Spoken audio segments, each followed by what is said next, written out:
I'm gonna start with the burpee, natural and organic seed starting mix.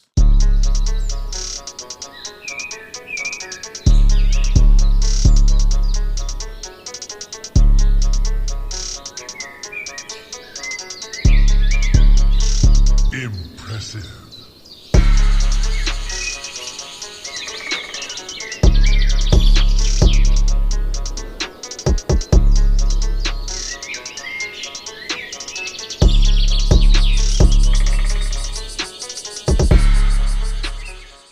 Today on Garden Life of One, I'm going to be making seed snails with 3 different starter soils. It's basically shipping plastic, cut in half, and then taped.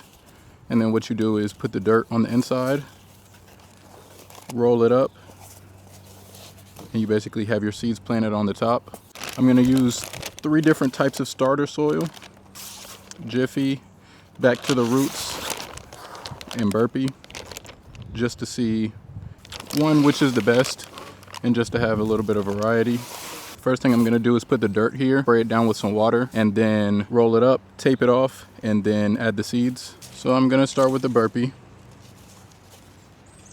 Natural and organic mix. Just wanna put an even coat all across the seed snail.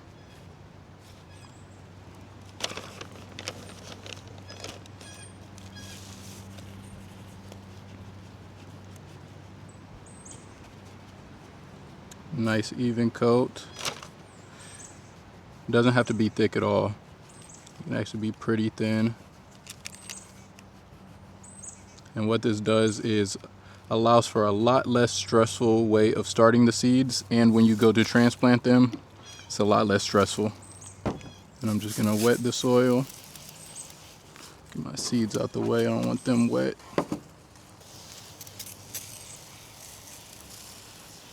Wetting the soil makes it a little bit easier to roll because the soil will be a little stickier, and you don't necessarily have to worry about watering it too much initially because the soil is already wet. Starter soil is normally drier too. Definitely want to make sure it's nice and wet. Then I'm going to start on this side.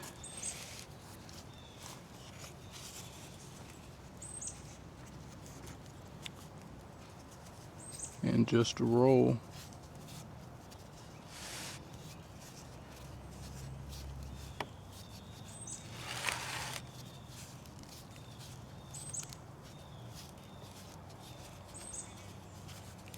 Roll all the way to the end.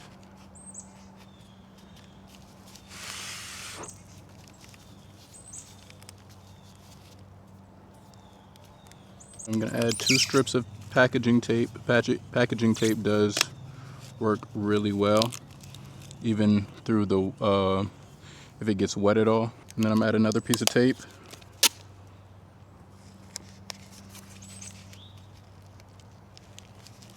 And you want it pretty tight. You don't want the soil just falling out. All right, so this is the seed snail. It's basically how it looks. And then from there, I'm going to make sure there's soil pushed down all in there. Like so. Well, let's do the bottom too. Make sure it's nice and packed in there. Not too packed, but you want it to be pretty firm, just so the soil isn't falling out. Then I'm going to add some more soil to the bottom. Either side can be the top or the bottom, but I'm going to say this is the bottom. So now it's pretty packed. Now we'll do the top side. Add a little bit, not too much to the top yet, because we still need to add the seeds. But the seeds only need about 1/4 of an inch room, so fill it up until about 1/4 of an inch is showing, and then we'll add the seeds, and then we'll add another layer of dirt. And right now I'm using the Burpee soil, which is mainly cocoa coir with a little bit of perlite and a little bit of fertilizer.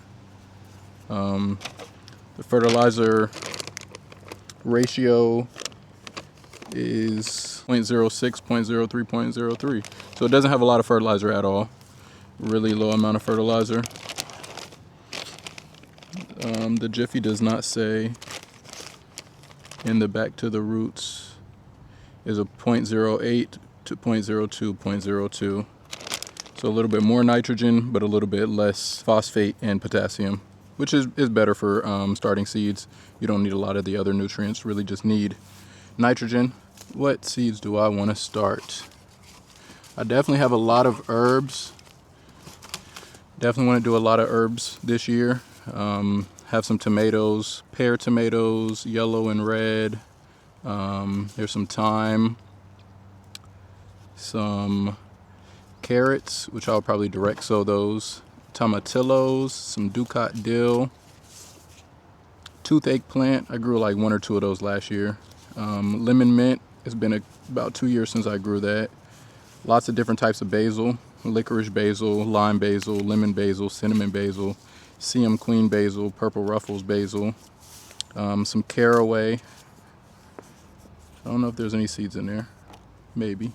Some angelica, American licorice, cherry tomatoes, regular licorice, female ginseng, angelica, and giant purple angelica. Also some parsley seeds from some parsley that I grew in 2023. So I actually think I want to go with the parsley seeds. But basically what you want to do is get the seeds. It's a lot easier to do it with the seeds in your hand.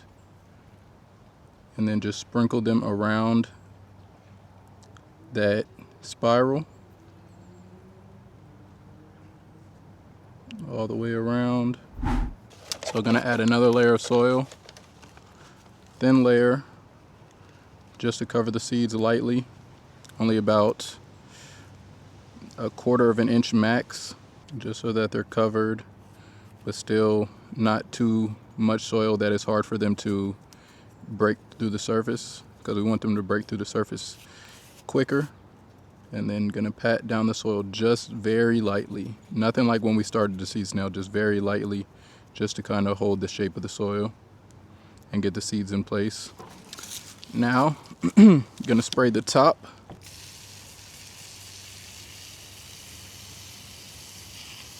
And then gonna label them. Definitely want to make sure you label so that you don't forget what is planted in what, unless you have been gardening for long enough to know what the plant looks like when it first sprouts. But a lot of plants look very similar when they first sprout, so it's definitely good to have plant labels. Now, for where to store these, you can either set them in a shaded, semi-shaded area, and just make sure that you water them a little bit here and there, or you can put them in a grow tent under a grow light for a couple weeks, and then once they start sprouting and push off some mature leaves, you'll unravel this and then plant it. And the reason why seed snails are so good is you don't have to turn them over to push the dirt out, disrupting any of the leaves, and you don't disrupt the roots, and the roots grow straight down rather than spiraling at the bottom of a pot. So even if you forget to plant these for a long time, the roots will still grow down and be a lot less stressful when they are planted. For the next seed snail, I'm gonna use the Back to the Roots organic starting mix. It says it's a 3-in-1 seed starting mix for starting all seeds and cuttings. Cocoa coir for enhanced moisture retention. Great for herbs, veggies, fruits, and flowers. This piece of plastic is a good bit longer, so this seed snail will probably be bigger than the last. This soil does take a little bit longer to soak up water than the burpee. The Jiffy mix is going to be the hardest one because it is almost anti-water. Just going to roll it up. Doesn't have to be very tight, but it does need to be firm or it will fall apart. And depending on what soil you use will also decide if it wants to fall apart or if it wants to hold its shape. So that is definitely a deciding factor. This thing is starting to get wet, so I'm going to take it off.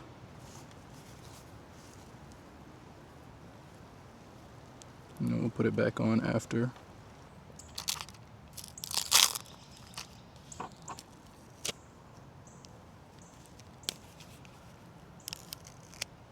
I'm going to push that soil down, pack it in a little bit more. Back to the Roots does have some wood chips.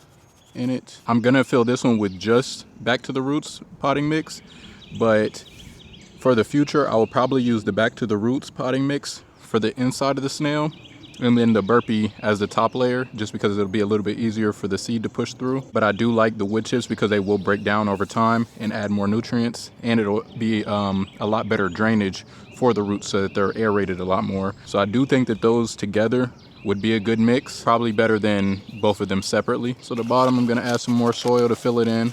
Again, want the bottom side a little firm so that the dirt doesn't just fall out when you turn it over. In the top, you wanna leave about 1/4 of an inch room at the top so that we can add the seeds and then some more dirt. Outside of the wood chips, I really do like the Back to the Roots seed starting mix.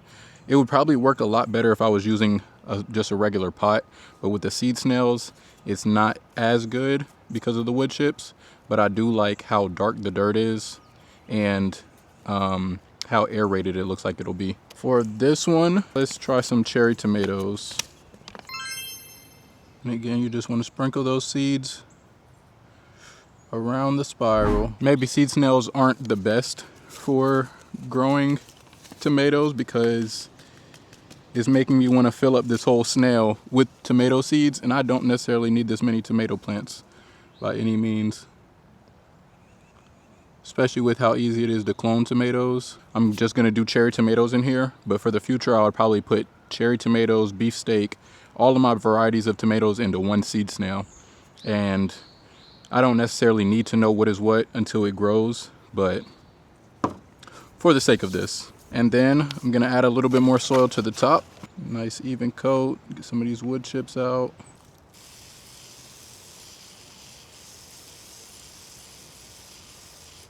Got that cherry tom.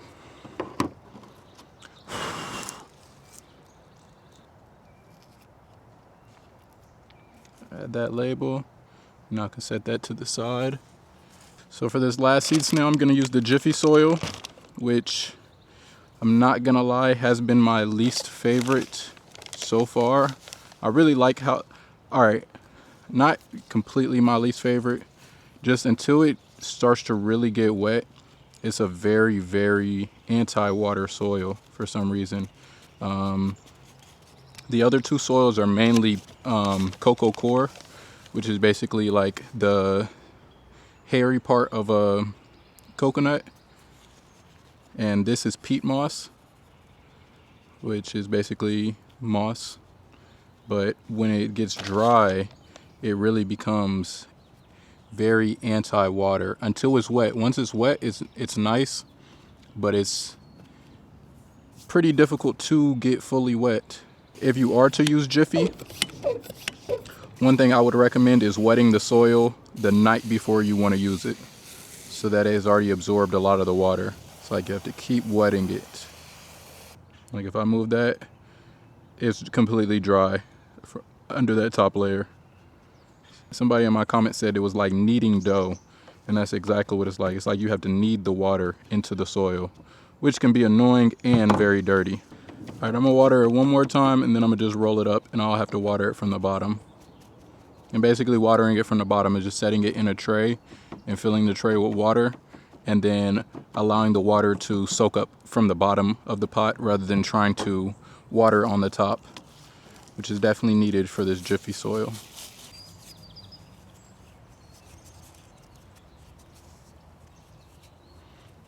See, the soil is moving a lot because it's still dry in there, but maybe this will squeeze some water into it, because it's definitely squeezing the water out of it. So hopefully it'll squeeze some water into it. Let's go with some lemon basil. By the end of the summer, I'm gonna end up planting all the different types of basil that I have, but start off with some lemon basil right now.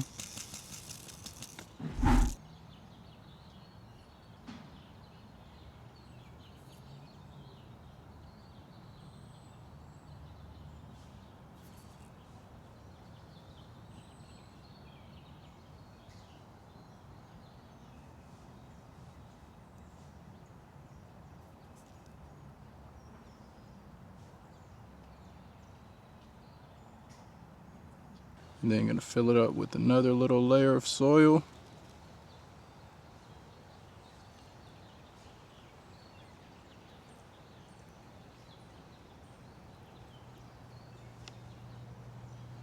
And some more water.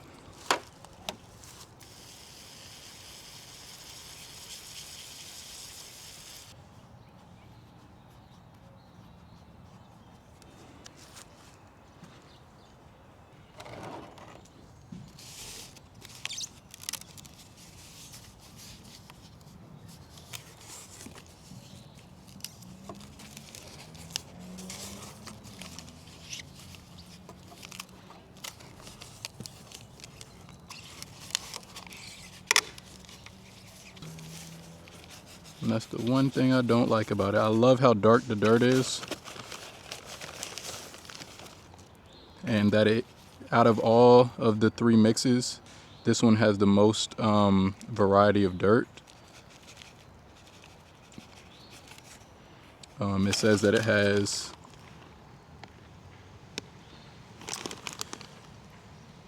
cocoa coir, forest products, which are the wood chips,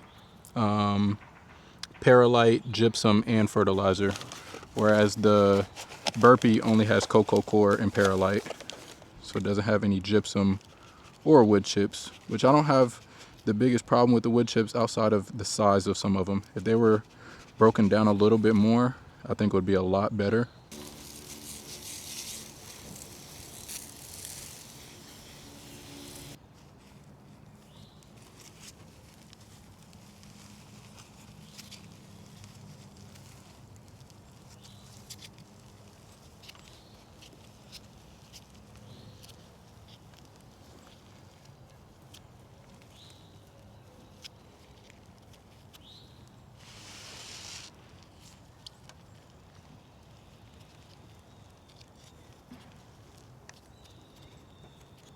And then I'm going to use the burpee soil for the top and the bottom with the back to the roots on the inside.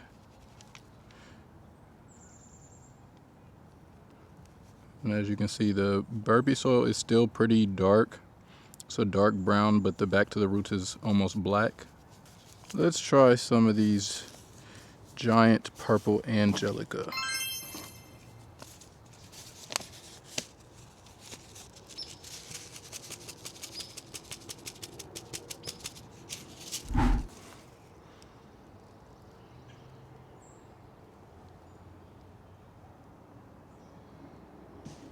I was not successful in growing any of these last year. Well, I think they sprouted, but they just did not live for whatever reason. And now I'm just gonna put them on a tray and take them inside, put them in my grow tent, and give them a couple weeks to grow under the grow light.